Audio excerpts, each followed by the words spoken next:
ยินดีต้อนรับเข้าสู่อาร์ตฟิล์มออนค่ะเบนค่ะแล้วก็เดซี่ค่ะสำหรับให้เดาจากการแต่งตัวของพวกเราว่าวันนี้มาในธีมอะไรเดายากหน่อยเพราะว่าแต่งไม่เหมือน ก็คือวันนี้เราก็มาในธีมไทยๆเพราะว่าหนังที่เราจะพูดถึงในวันนี้มันมีความย้อนยุคแล้วก็ดูไทยนั่นเองคือช่วงนี้ไปดูหนังลงหนังบ่อยอะไรอย่างงี้ใช่ไหมก็ไปเจอโปสเตอร์คือความจริงอะหนังหรือละครที่มันเป็นพีเรียดอะมันจะมีความละมุนละไมมีความแบบละเมียดแล้วคือโปสเตอร์ส่วนใหญ่อะเขาก็มีทรงอะไรของเขาอยู่อะเราก็ไม่รู้เหมือนกันแต่ดูแล้วไม่รู้สึกว่าแบบชอบหรือไม่ชอบอะไรเป็นพิเศษเรารู้สึกว่าที่ทำโปสเตอร์ได้แบบดีแล้วแบบเห็นแล้วแบบทับใจอะคือซีรีส์จีนเว้ยซีรีส์จีนย้อนยุคแล้วมันจะมีความแบบเหมือนเยอะๆมีความแบบพริ้วมีความอ่อนหวานมีความเล่นผ้าเล่นอะไรอย่างงี้ใช่ปะแล้วเขาทำตรงนี้ออกมาได้ดีมากแล้วรู้สึกว่าความจริงของไทยมันก็มีจริตอะไรที่จะเอามาทำได้อยู่แต่เหมือนแบบยังไม่เคยเห็นเลยอย่างเงี้ยทีเนี้ยพอมาเห็นอีโปสเตอร์เนี่ยก็เลยรู้สึกแบบสะดุดตาเว้ยแล้วตอนแรกเราแบบไม่ได้จำได้อะพอมาดูดีๆอะถึงรู้ว่าเป็นไมอาโปที่มาจากซีรีส์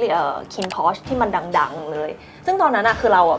ไม่เคยดูตัวคินพอชแต่ว่าเคยดูแบบพวกเทรลเลอร์อะไรอย่างงี้ใช่ไหมก็เลยแบบจำได้แล้วก็รู้ว่าเขาดังแบบดังมากอะไรเงี้ยอันแรกที่เราเห็นคืออันที่เป็นอโป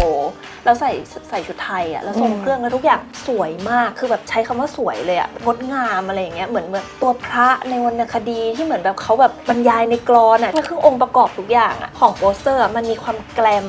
มันมีความแบบอินเตอร์ในขณะเดียวกันมันมีความขลังของการแบบย้อนยุคอะไรบางอย่างอยู่ก็คือ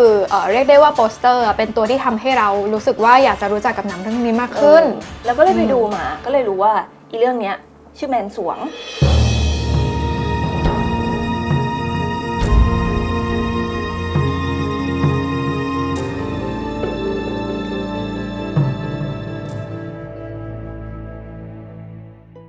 ซีรีส์คินพอชเป็นซีรีส์ที่เรารู้ว่ามันโด่งดังมากๆแล้วก็ได้ยินคำเรื่องลือในเรื่องของงานโปรดักชันที่มันอลังการหลายๆอย่างพอไปหาเพิ่มเติมก็เลยรู้ว่ามันเป็นซีรีส์รักแบบชายที่มันมีการผสมความแอคชั่นความบูเข้าไป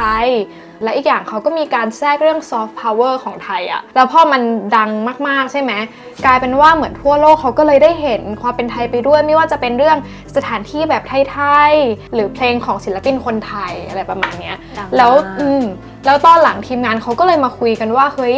เราจะต่อยอดกับสิ่งนี้ยังไงดีที่จะช่วยนำซอฟต์พาวเวอร์ของไทยออกไปสู่สายตาชาวโลกได้มากขึ้นกว่านี้อีกซึ่งไอเดียเรื่องไทยๆพวกนี้ก็คือมาจากตัวรู้สึกจะเป็นอาโปมั้ง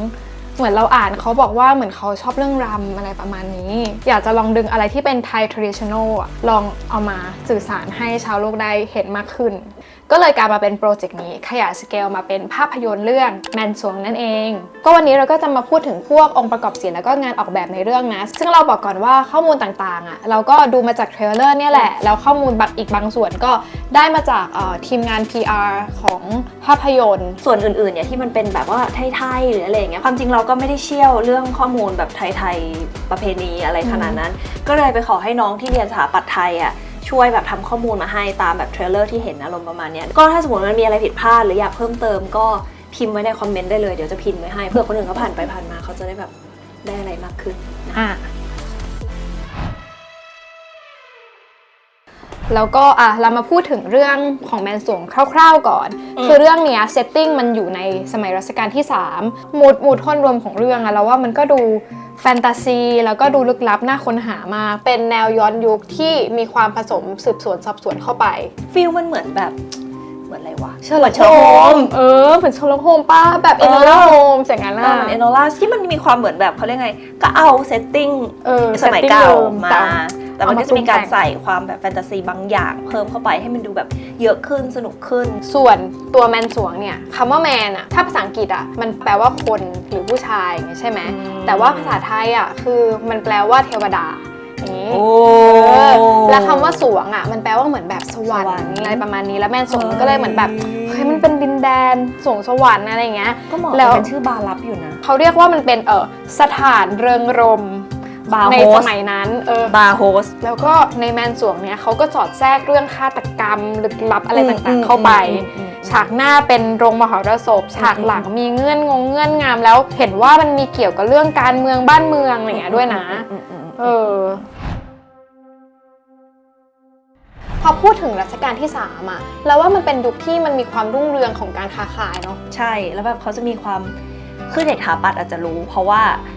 ช่วงรัชกาลที่3ติดต่อค้าขายกับจีนเยอะแล้วก็มันก็เลยส่งผลมากับวัดแบบอย่างวัดพระแก้วหรือวัดอรุณอะไรอย่างเงี้ยที่มันเคยเห็นไอติมที่มันเป็นรูปกระเบื้องปะที่มันเป็นรูปเห็นกระเบื้องน่ารักอ่ะก็คือกระเบื้องอ่ะเราได้ไอเทรนด์เนี้ยมาจากจีนแล้วก็เอามาใช้ตกแต่งพระปรางแล้วมันก็จะเป็นสีแบบพาสเทลน่ารักอะไรอย่างเงี้ยเนาะมาจนปัจจุบันมันก็ยังสวยอยู่อะไรเงี้ยซึ่งเด็กถาปัตย์อะไรเงี้ยก็คือจะค่อนข้างคุ้นเคยกับที่นี่เพราะว่าส่วนใหญ่อาจารย์ชอบพาไปปล่อยมันเป็นสถานที่ที่แบบศิลปะแบบปังสุดๆของรัตนโกสินทร์ก็ว่าได้แล้วมันก็ยังจะมีเรื่องของวัฒนธรรมประเพณีอีกหลายๆอย่างที่มันแทรกเข้ามาทั้งแบบจากของฝรั่งแล้วก็ของคนจีนอะไรเงี้ยซึ่งเรารู้สึกว่าเรื่องนี้เขาตั้งใจเน้นอยู่นะเพราะว่าเห็นเยอะมากเลยมันมีทั้งแบบมีทั้งฝรั่งมีทั้งแบบมีความแบบจีนมีความแบบเอเชียแบบเซาท์อีสต์เอเชียอะไรอย่างเงี้ยผสมอยู่เยอะมากก็เราว่า Art Direction ในเรื่องเนี้ยคือชัดเจนมากว่า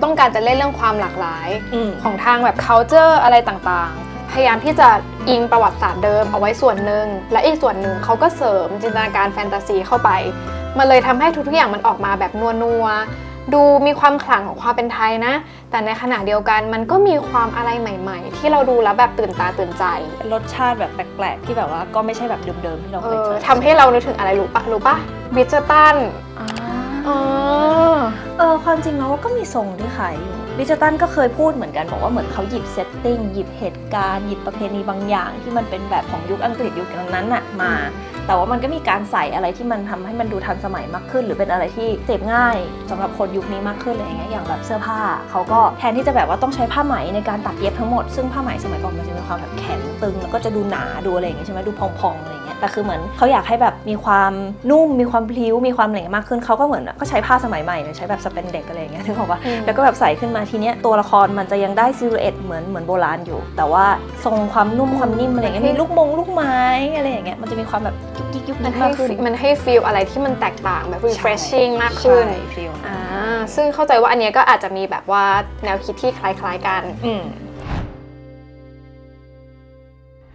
นอย่างเรื่องสีก็เช่นเคยมันก็ต้องมีการแบบดีไซน์มาอยู่แล้วเนาะซึ่งจะเห็นว่าตามท้องเรื่องเนี่ยเขาให้ตัวเอก2ตัวใส่สีแบบที่เป็นแม่สีคือแดงกับน้ำเงินเหมือนที่เราใส่มาตั้งใจโยนั่นแหละก็คือมันก็จะมีความแดงน้ำเงินแต่แดงน้ำเงินของเขาอ่ะมันจะไม่ใช่แดงแบบแดงแม่สีกับน้ำเงินแม่สีเลยอ่ะนึกออกใช่ปะเขามีการโทนดาวความสดลงให้มันมีความแบบทึมๆนิดนึงใช่ไหมซึ่งทั้งสีแดงสีน้ำเงินเนี่ยพอมันมีความแบบครึมๆนิดนึงอ่ะมันจะดูแบบเอเลแกนต์ดูแบบสง่างามดูแบบดูแพงอะไรอย่างเงี้ยก็จะเห็นว่าชุดตัวพระของอาโปอ่ะก็จะเป็นสีแดงที่เหมือนแบบแดงเลือดนกสีชาติแล้วก็แบบว่าใส่กับแบบสีทองอะไรอย่างงี้ใช่ไหมเป็นคลิปทองก็จะดูแบบหรูหราดูแบบดูแพงไปอีกในขณะที่สีน้ำเงินเนี่ยก็คือสีครามใช่ไหมมันจะมีความแบบสุขุมลุ่มลึกอะไรอย่างเงี้ยการที่แบบตัวละคร2ตัวเนี้ยมาวางคู่กันอะเรารู้สึกว่าเขาต้องการจะสื่อถึงความคอนทราสต์ความแตกต่างของตัวละครคนนึงแบบเป็นสีร้อนคนนึงเป็นสีเย็นเราว่าเรื่องเนี้ยคาแรคเตอร์เขาก็ดูคอนทราสต์กันดีด้วยคืออาโปเขาก็จะเป็นแบบฟิลรำๆในแมนสวงเนาะส่วนไมายอะเขาก็คือจะเป็นมือเป็นนักดนตรีอะเป็นมือตะโพนอะไรเงี้ยซึ่งก็ต้องไปดูบทอีกทีว่าในเรื่องมันจะแบบอาจจะมีความคู่แข่งกันนิดอะไรอย่างเงี้ยในเรื่องหรือเปล่าก็ไมค์กับอาโปแล้วว่าเคมีของเขาอ่ะก็น่าจะค่อนข้างดีนะเพราะว่าเขาเคยเล่นด้วยกันมาในคินพอชแล้วใช่ดังมากเรื่องนั้นน่ะแกแบบไปเมืองนอกก็คือคนกรี๊ดถล่มทลายก็เหมือนที่เราเคยเรียนกันตอนเด็กๆมันน่าจะคุ้นๆคำว่าละครนอกกับละครในใช่ปะละครในมันก็คือละครที่เล่นกันในวังมันก็จะแบบมีความไฮโซมีความวิจิตรมีความแบบเครื่องอะไรอย่างเงี้ยเยอะๆซึ่งเขาจะเล่นโดยผู้หญิงล้วนหมายความว่าต่อให้แบบบทพระเอกอ่ะก็ใช้ผู้หญิงเล่นในขณะที่ละครนอกมันจะกลับกันเลยมันก็คือเป็นละครที่เอาไว้ให้แบบชาวบ้านข้างนอกดูแล้วเขาก็เหมือนมีเหมือนนอมประมาณว่าเขาจะใช้ผู้ชายเล่นหมดก็คือพระเอกก็คือใช้ผู้ชายเล่นนางเอกก็คือใช้ผู้ชายเล่นเหมือนกันซึ่งเรื่องเนี้ยเราว่าเขาเอาตัวละครนอกอ่ะมาเหมือนแบบขยายความมาทวิสต์มาขยายให้มากขึ้นเพราะปกติละครนอกอ่ะเอาตรงๆมันจะไม่หรูเท่าละครในเพราะมันของชาวบ้านไงเรื่องเกี่ยวกับละครนอกมันจะเป็นอะไรที่หาข้อมูลไม่ค่อยได้ด้วยเนาะเขาก็เลยเหมือนมีพื้นที่ให้จินตนาการเยอะมากขึ้นแมนสวงอันเนี้ยเขาก็เลยเหมือนเป็นสถานที่ที่เขาจินตนาการขึ้นมาใหม่เลยแล้วก็คิดว่าเฮ้ยถ้าในสมัยนั้นอ่ะมันมีสิ่งนี้มันจะเป็นยังไงทำให้มันแบบเยอะขึ้นทำให้มันแบบละเอียดมากขึ้นมีนั่นมีนี่มีแบบจักรวาลอะไรของมันขึ้นมาอะไรอย่างเงี้ยเลิศเนาะมันเลยเหมือนแบบเป็นการสร้าง a whole new world ขึ้นมาดินแดนแมนสวงนะคะ เท่าที่ดูเนี่ยในเทรลเลอร์อ่ะก็จะมีผู้ชายที่เขาเล่นเป็นผู้หญิงแบบหลายคนแล้วว่าเขาจะมีอะไรให้เล่นเรื่อง gender เยอะมากมันมีประเด็นอะไรให้แบบทำให้คนคิดตามได้เยอะเหมือนกันมาดูโปสเตอร์กันดีกว่าแล้วว่าโปสเตอร์อันเนี้ยทำให้เห็น art direction ชัดมากเห็นครั้งแรกแล้วรู้เลยว่าเป็นงานของคุณนักรบมูลมานัสเพราะว่าเขาจะถนัดแบบคอลลาจงานที่เป็นไทยผสมตะวันตกหลาย ๆ culture ซึ่งมีความเหมาะกับภาพยนตร์เรื่องนี้มากเพราะว่าด้วยคอนเซปต์มันมีความหลาย culture เหมือนกันเพราะฉะนั้นคุณนักรบเขาก็เลยเป็นหัวหน้า part art direction ในเรื่องนี้อย่างที่บอกก็คือเราเดินผ่านตอนแรกเห็นไอ้โปสเตอร์เนี่ยแวบแรกก็รู้สึกว่านักรบมูลมานัสแน่เลยว่ะ แต่ตอนแรกไม่แน่ใจเพราะว่าเหมือนเราไม่เคยเห็นเขาทำหนังมาก่อนเลยเงี้ยสิ่งที่เห็นบ่อยๆเลยนะถ้าไม่ใช่ตามอาร์ตแกลเลอรี่ก็คือปกหนังสือท้าเลยเว้ยไปโซนประวัติศาสตร์ไทยปก7 ใน 10 เล่มคือของนักรบมูลมานัสทาไปดูเลยไปดูแกเยอะมากพูดจริงแต่สวยนะเราชอบทุกอันเลยมันทำให้หนังสือแบบดูน่าอ่านซึ่งพอเขามาทำเป็นโปสเตอร์อะไรเงี้ยก็คือแบบว่าเทสดีเรารู้สึกว่าเขาเป็นคนที่ดึงเอาเอลิเมนต์ของชาติต่างๆมาใส่รวมกันอยู่ได้แล้วมันดูแบบมันดูกลมกล่อมอะแต่ถ้าคุณไปดูแยกทีละชิ้นอะจะเห็นเลยว่ามันเป็นมาจากหลายชาติมากๆเลยอย่างเงี้ยแวบแรกอะเราจะรู้สึกว่าไทยเขาอะหยิบเอาความแบนนึกภาพแบบเวลาเราไปวัดอะภาพจิตรกรรมไทยมันจะเป็นเหมือนเขาเรียกว่าภาพแบนๆอะมีความ2 มิตินึกออกใช่ปะเรื่องของตัวละครทุกอย่างมันจะอยู่บนผนังแป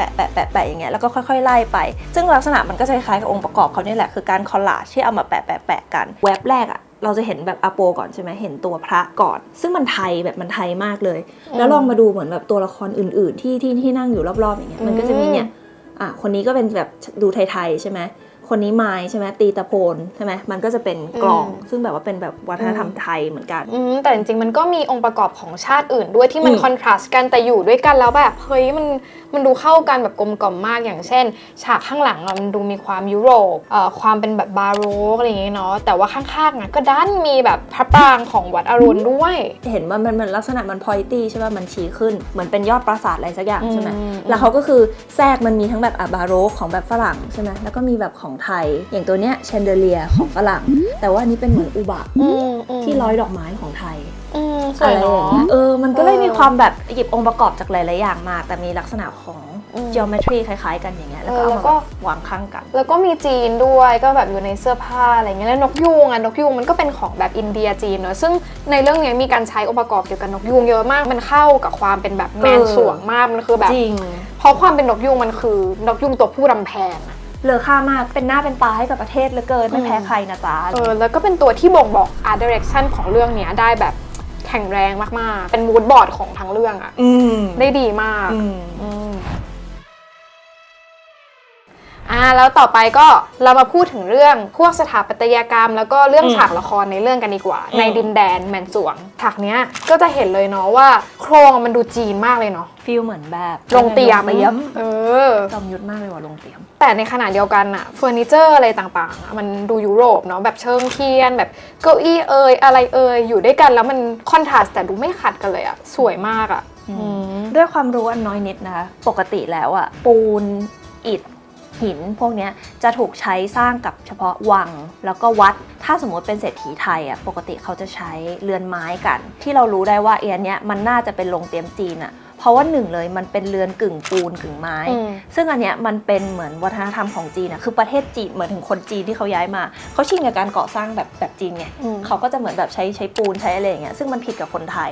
แล้วเขาก็มาเสริมข้างบนตรงส่วนหลังคาเป็นไม้เหมือนของคนไทยอีกทีนึงเพราะว่ามันเป็นเหมือนแบบภูมิปัญญาที่อันนี้มาใช่ไหมแล้วก็อย่างเรื่องของอันนี้เห็นจากในเทเลอร์แวบหนึ่งตรงนี้ที่มันเป็นเหมือนลักษณะเป็นคอร์ดใช่ป่ะอันเนี้ยมันคือจีนมากมันคือจีนมากมันคือฟีลเหมือนแบบท่านจอมยุทธมาแบบลงน้ำชาแล้วก็โดดลงมาโดดลงมาแบบพดุงความยุติธรรมมาลงประมาณนี้ใช่ไหมมันก็จะเป็นทรงประมาณนี้แหละที่ทำให้รู้ว่าโรงน้ำชาเนี่ยน่าจะเจ้าของเป็นคนจีนเดี๋ยวลองไปดูในหนังแล้วกันแต่เราว่าเจ้าของน่าจะเป็นคนจีนแล้วเขาก็บอกว่าเขามีการหยิบยกสิ่งที่เรียกว่าออกเสียงว่าชินโนซิริใช้ผิดใช่ไหมชินโนซิริผิดเอาอีกรอบชินวาซิริเห็นว่ามันเป็นภาษาฝรั่งเศสมั้งที่ความหมายก็คือเป็นอิมเมจของจีนในมุมมองของตะวันตกมันก็เลยจะดูนัวแต่ว่าตอนที่เรียนอะทรงนี้เป็นทรงที่เราอะชอบมาก personally เว้ยถ้าเรียนอินทีเรียมามันจะมีประวัติศาสตร์ สถาปัตยกรรมภายในใช่ไหมแล้วมันก็จะมีอีทรงเนี่ยโผล่เข้ามาแป๊บหนึ่งมันตอนนั้นคือถ้าจำไม่ผิดคือหลุยส์15ตอนนั้นอ่ะมันจะเป็นช่วงที่คนฝรั่งตะวันตกอ่ะเขาได้ไปเจอแบบวัฒนธรรมจีนซึ่งในสายตาเขาคือมันเอกซอติกมากมันมีความว้าวมันมีความแบบเฮ้ยเหมือนเมืองลับแลมีความอะไรสักอย่างแล้วเขาก็เลยหยิบเอาเซนส์ของสถาปัตยกรรมของอินเทอร์เนียอะไรบางอย่างเฟอร์นิเจอร์อะไรเงี้ยเอามาประดับเมิร์จกับเฟอร์นิเจอร์ของเขาใช่ไหมแล้วก็แบบตกแต่งซึ่งเราจำได้ว่าตั้งแต่สมัยนั้นอ่ะมันจะมีวอลเปเปอร์ที่ไอชื่อชิโนอิซีรีส์เนี่ยก็คือลักษณะการเพ้นท์เราก็ทรงคล้ายๆโปสเตอร์นี้เหมือนกันนะมันจะมีความแบบเป็นภาพแบนใช่ไหมแล้วก็เพ้นท์เป็นรูปนกรูปดอกไม้รูปต้นไม้รูปกิ่งก้านอะไรอย่างเงี้ยทุกวันนี้ยังมีทำอยู่ในที่นี้คือเพ้นท์ด้วยมือด้วยนะเราเคยพยายามสเปคให้ลูกค้าเขาบอกว่าสตาร์ทตารางเมตรนะละ 8,000 พอบอกลูกค้าไปปุ๊บนะตกเลย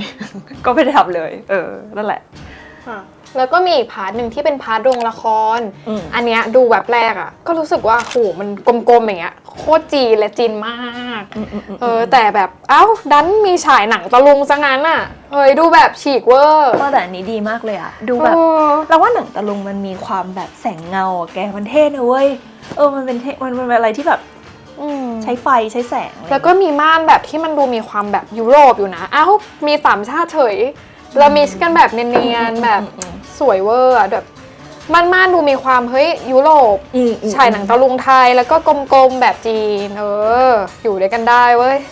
เจ๋งๆจริงนะเว้ยอยู่รวมกันแล้วแบบไม่รู้สึกขัดเลยแล้วก็มาพูดถึงเรื่องคอสตูมดีไซน์กันมั่งก็อันเนี้ยมันก็เป็นคอนเซปต์เดียวกันเลยเหมือนกันเนาะคือมันจะมีความไทยอยู่แต่มันก็จะมีความประยุกต์นู่นนี่นั่นแบบเยอะแยะมีความ traditional อยู่แต่ก็มีความผสมอะไรที่มันเป็นแฟนตาซีจินตนาการขึ้นมาทรงคล้ายๆบิจตันในแง่ของการที่หยิบเอาประวัติศาสตร์อาจจะเป็นเหตุการณ์หรือวัฒนธรรมหรือแบบจารีตอะไรของยุคก่อนยุคอดีตมาใช้ใส่ความแฟนตาซีเข้าไปเหมือนบางเรื่องก็เอามา exaggerate ให้มันใหญ่ขึ้นให้มันโตขึ้นแล้วมันก็จะแบบเล่นสนุกขึ้นอะไรอย่างเงี้ยเพราะว่าเท่าที่ดูอะเรารู้สึกว่าเสื้อผ้าที่เป็นเสื้อผ้าชุดปกติของตัวละครน่ะค่อนข้างตรงตามประวัติศาสตร์อยู่นะมันก็จะมีอย่างชุดของผู้หญิงใช่ไหมห่มสบายเฉียงผ้าแพรจีนแล้วก็อัดกลีบอะไรเงี้ยเหมือนที่เราเคยเห็นตามซีรีส์พีเรียดทั่วไปเนาะของพวกผู้ชายอ่ะก็จะเป็นเสื้อแขนยาวใช่ไหมกระบอกแล้วก็ใส่กับจงกระเบนแล้วมันก็จะมีเอาไปมิกซ์กับพวกชุดผ้าไหมจีนเลยเพื่อใส่เพื่อที่จะบ่งบอกฐานะถึงแม้ว่าจะร้อนเราก็จะอดทนเราก็จะใส่ต่ออะไรอย่างงี้ผ้าจีนคือโดดเด้งเวอร์สวยมากอะแสดงว่าสมัยนั้นอ่ะการได้ใส่ผ้าจีนอ่ะมันคือการแสดงความรวยเนาะเมื่อกี้มันคือชุดธรรมดาใช่ไหมในขณะที่มันเป็นชุดการแสดงของละครนอกที่มันเป็นเหมือนคีย์หลักของเรื่องอ่ะเขาก็เริ่มมีการใส่อะไรมากขึ้นเขาก็จะเริ่มแต่งตัวที่มันมีความเยอะมีความละเอียดขึ้นโดยตัวเบสของเขาอ่ะมันก็จะยังมีความ traditional อยู่ก็คือตามประวัติศาสตร์จริงๆซึ่งเขาก็จะมีการเสริมเติมแต่งอะไรที่มันประยุกต์จากของดั้งเดิมความจริงเขาทำรีเสิร์ชมาหนักมากเหมือนกันเพราะงั้นอ่ะมันค่อนข้างจะตรงประวัติศาสตร์อยู่หลายๆส่วนเลยยกตัวอย่างลองดูจากแบบไล่จากหัวลงไปเลยอย่างแรกอ่ะก็คือรัดเกล้าเปลวอันนี้คือจะคล้ายๆเหมือนมงกุฎที่นายรำใส่บนหัวใช่ไหมแล้วก็ตัวผ้าสบายเนี่ยจะเป็นผ้าสบายพิมพ์ลายของอินเดียใต้ซึ่งก็คือจะคาดทับด้วยตัวกรองสอชื่อเท่ปะกรองสอแล้วก็มีกันเจียกเนี่ยก็คือตัวนี้ที่แบบว่าเอาไว้ทัดหลังหูอะไรอย่างงี้ใช่ไหมแล้วก็มีสังวานไขว้เส้นที่แบบว่าใส่คาดที่อกไปกับ2ท่านอะไรอย่างนี้นะมีส่วนเข็มขัดทองแล้วก็พาหุรัดที่ไม่ใช่ย่าม พาหุรัดที่แปลว่าที่รัดแขนใช่ไหมแล้วก็มีทองกรที่เป็นกำไลข้อมือชื่อเก๋มากเลยเนาะกรดูเป็นทองเป็นทองกรอะไรอย่างเงี้ยเก๋มากในขณะที่ตัวพระอันนี้ก็คือตัวเอกเลยอาโปก็คือเล่นเป็นตัวพระในเรื่องนี่แหละชุดของอาโปเนี่ยใกล้เคียงกับภาพในประวัติศาสตร์จริงๆมากเลยนะแต่เรารู้สึกว่ามันจะมีความต่างนิดนึงอาจจะมีการใช้ผ้าอะไรบางอย่างที่แบบไม่ได้เป็นเหมือนสมัยนั้นอะไรเงี้ยเหมือนแบบให้มันใส่ง่ายขึ้นอะไรขึ้นอย่างเงี้ยเพิ่มให้มันดูมีความเยอะขึ้นอีกหน่อยเพราะว่าเวลาเราเอาไปแบบทำในหนังใส่ลงไปในหนังอย่างเงี้ยมันจะได้พ็อปออกมาไงดูแล้วมันจะเห็นชัดขึ้นแต่ว่าเรื่องแบบองค์ประกอบดูตรงมากอะไรอย่างเงี้ยก็ปกติเขาก็จะใส่แบบสีสดกันเพราะเป็นพระเอกใช่ไหมก็แบบสีแดงแล้วก็มีความใส่ชดาแล้วก็มีกันเจียกเหมือนกันที่เอาไว้ทัดหลังหูมีอินทรธนูคือตรงที่อยู่ที่บ่าที่สมัยนี้เนนารีมันจะมีอยู่แล้วว่าตรงนี้มันช่วยเสริมให้มันดูแบบ elegance มาก มีพูดเล็กๆแล้วสีอันเนี้ยลายตรงชุดของอาโปอะสวยมาก แล้วก็จะมีการถืออาวุธ ซึ่งจะใช้เป็นกริดเป็นอาวุธของชาวชวาและมาลายูจะเห็นเลยว่าอันเนี้ยมันมีฉากต่อสู้ที่แบบว่าเขาจะใช้กริดตัวเนี้ยในการแสดงด้วย โอ้แต่ชุดอาโปคือแบบจึ้งสวยจึ้งมาก ใช่เราว่าสีเขาแบ แด บ ง เนี่ย แบบโด มั ด น เด่น เป๊ะมาม าก แก กพูดถึงท่าเต้นเขาก็ไม่ได้มีความไทยอย่างเดียวเนาะเพราะว่าในดินแดนแมนสวงเนี่ยมันเป็นเหมือนดินแดนอินเตอร์เนชั่นแนลที่มันเหมือนรวมท่าเต้นและการแสดงของแทบจะทุกชาติอะเอามาไว้ มีทั้งกายกรรมมีทั้งรำเราว่ามันคล้ายๆเหมือนเป็นความมีความสเตจโชว์มีความคาบาเร่อะไรเงี้ยเลยเนาะ เหมือนรวมคนทาเลนเท d อ่ะมันก็มิกซ์กันออกมาทำให้เป็นบาร์ลับที่มีความพิเศษ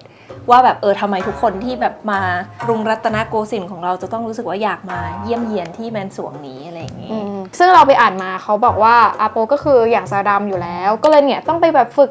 รำไทยอะไรเพื่อให้เข้ากับบทบาทนี้เลย แล้วเราว่าเขาไปออกกำลังกายเพิ่มเว้ย คือฟอร์มเขาตอนเนี้ยเป็นรูปเหมือนแบบสามเหลี่ยมคว่ำอย่างนี้เลยแบบบ่าตั้งมาก แล้วว่าเขาต้องไปฝึกโพสเจอร์อะไรสักอย่างอะให้เหมือนแบบเวลาเล่นละครแล้วเขาแบบอยู่อย่างเงี้ยเพื่อให้ใส่ชุดรำแล้วก็เหมือนแบบ สง่างาม นึกออกใช่ไหมเราไม่รู้ว่าคนนางรำจริงๆนี่คือแบบต้องออกกำลังกายหนักไหมอะไรเงี้ยแต่เราว่าเขาออกหนัก ซึ่งในเรื่องนี้มายเขาก็จะตีสิ่งที่เรียกว่าตะโพนเนาะซึ่งมันเป็นอุปกรณ์ที่สำคัญมากในการให้จังหวะในการแสดงตอนแรกครูที่เขาเป็นคนเทรนเรื่องการเล่นตะโพนอะเขาก็กังวลเหมือนกัน เพราะว่าคนที่เล่นตะโพนอะคือมันต้องใช้มือตลอดแล้วมันจะเจ็บมือแน่นอน แต่ว่าก็เห็นว่ามายเขาสามารถที่จะผ่านไปได้ก็เป็นนักแสดงเนาะมันต้องอดทนเพราะว่ากว่าจะตีเป็นอะเราว่ามือนี่ต้องแบบเจ็บไปหลายขุมอยู่นะและเห็นว่าเขาไม่ได้เรียนแค่ตะโพนด้วยนะเขาต้องเรียนกองแขกด้วยเหมือนกัน ซึ่งก็ยากทั้งคู่คนนึงเรียนดำคนนึงเรียนกลองแบบแสดงเสร็จเรื่องนึงก็คือได้สกิลเพิ่มอีกอย่างนึงไปเลยจ้า ก็เปิดคณะละครได้แล้วอะไรอย่างเงี้ย ก็ดีนะเป็นการแบบ สืบสานวัฒนธรรมไทยหนึ่ง เผยแผ่ซอฟต์พาวเวอร์ก็แมนสวงก็ดูเป็นมิติใหม่ของหนังไทยย้อนยุคในอีกแบบหนึ่งแล้วกันเนาะเพราะว่าปกติอะเราก็จะเคยเห็นแบบย้อนยุคธรรมดาหรืออาจจะมีการแทรกอะไรเข้ามาแต่อันนี้คือมันมีการผสมหลายวัฒนธรรมแล้วก็มีการเอา art direction ที่มันมีความแฟนตาซีขึ้นมา มีความแฟนตาซีอะไรอย่างเงี้ยมาผสมทำให้มันดูแบบน่าสนใจก็เป็นหนังไทยอีกเรื่องนึงที่น่าสนับสนุนมากๆใครที่ไปดูแล้วคิดยังไงกันก็มาคอมเมนต์บอกกันได้นะถ้าอยากให้ทำเรื่องอะไรอีกสามารถมาคอมเมนต์บอกกันได้นะสำหรับวันนี้ก็สวัสดีค่ะบอกลาแบบไทยๆงามอย่างไทยสไลด์ออกอย่างไทย